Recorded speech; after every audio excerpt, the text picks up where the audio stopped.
Okay, good day everyone. So these are the basic differentiation rules. Tandaan naton, merong apat. Constant multiple rule, power rule, constant multiple rule, sum and difference rule. Suro yung anay. First is constant rule. So tandaan naton nga derivative itanan nga constant is always 0. So the derivative of of 2 is equals to 0.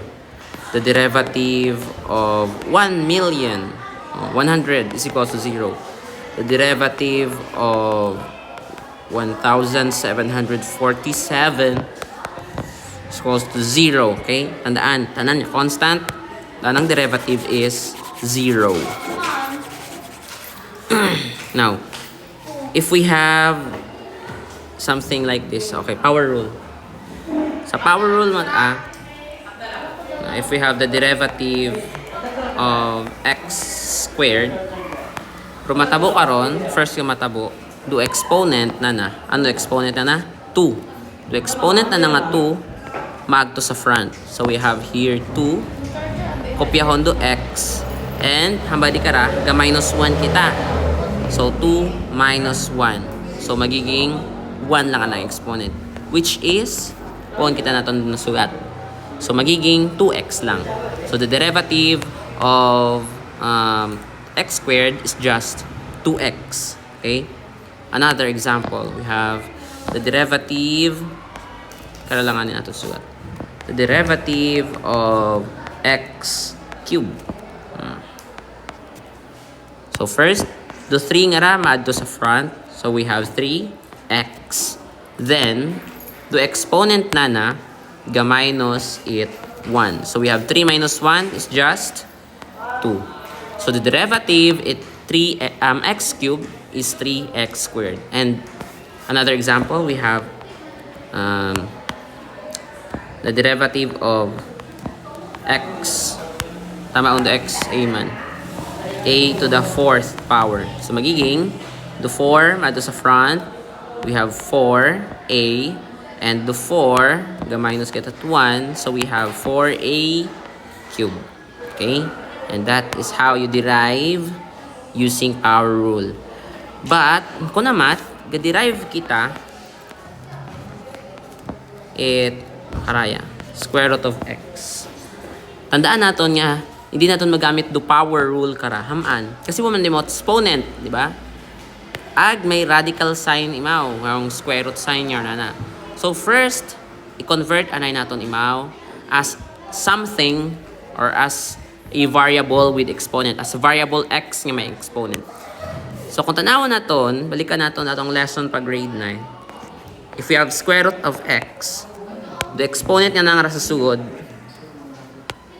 doon do magiging numerator naton. And through index na iya sa liwan, which is 2 kasi square root nga ni, we will have something like this, x raised to 1/2. Another example is the cube root of x squared. So magiging x duto nga ra magiging exponent. So magiging 2 and do 3 nga index sa liwan. Okay. And kung tanaw naton, this is a variable raised to some power nga 1/2, di ba? So pwede natin gamiton dato niya power rule. So we have something like this. dx in sinari-write anay naton sanda x raised to 1/2. Okay? X raised to 1/2. And if gamiton naton the power rule, do 1/2 which is the exponent magto sa front. So 1/2. Kopyahon the variable and 1/2 minus 1 din kara. Minus 1. So we have x raised to 1/2 minus 1. Negative 1/2. Gets?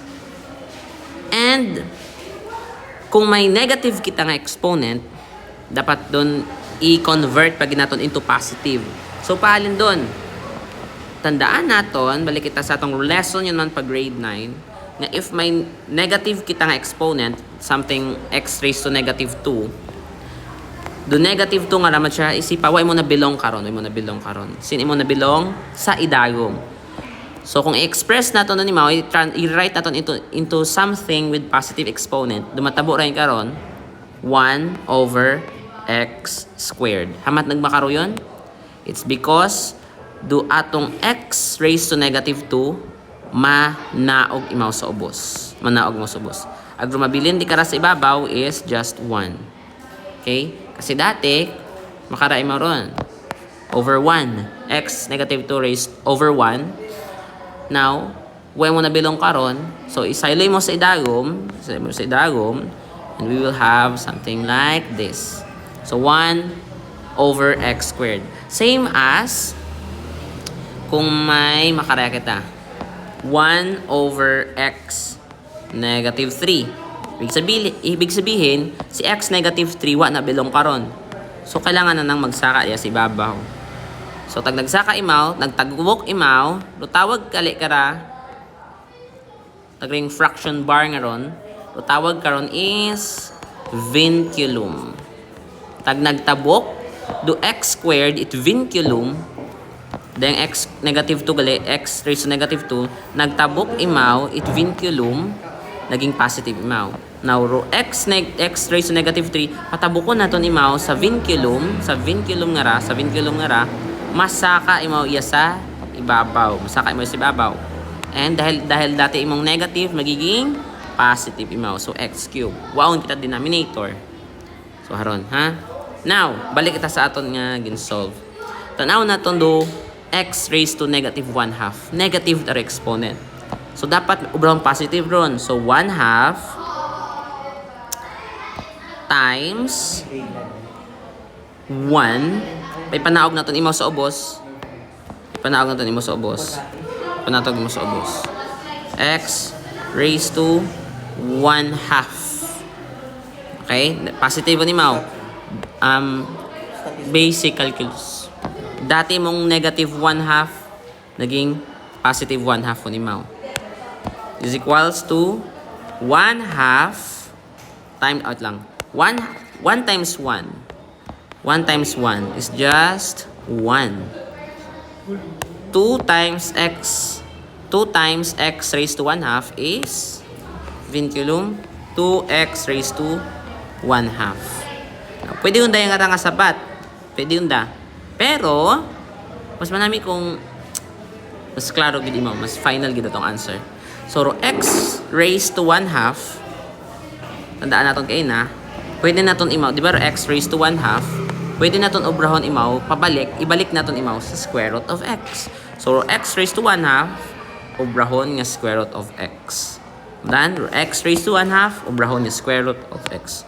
So, we have, our final answer would be, ayan. Do dating square root of x, naging x raised to 1/2, agro x raised to 1/2, pwede man ibalik natin sa square root of x. So, this is our final answer. Okay? Similarly, nabdan nyo na, kung may radical sign, Dyro procedure. Similarly, if may fraction kita, raised to 1x. Okay? Ay, sa ang pagsulat. Sorry. 1x. Something makaro yun. Kung tanaw natin, ano the power? Karoon na. Diba? Hindi natin ma-solve ron. So, ratong first nga obrahon imaw natin, hindi natin ma-derive basta-basta may makaraya nga ra na may fraction. Okay? Ratong obrahon, pinitong obrahon, is obrahon natin imang variable with denominator 1 yung imaw, with denominator 1. So, ratong x nga ra, isaka natin sa ibabaw. X. Okay? D dx, try natin, x. Is to x. Now, tag sinaka naton do x sa ibabaw, dati, positive ra ng exponent. Pero tag sinaka naton na ng exponent, naging negative 1 yung taimaw. Utan? Kasi tumabukot imot sa piyak na sign di ba? So, we will have, i-derive naton imaw, negative 1, daan ng exponent nga ra, using power rule, yung negative na exponent, magiging negative 1. Ba? Copy x. Negative 1x yun imaw. Negative 1x. And, negative 1 minus 1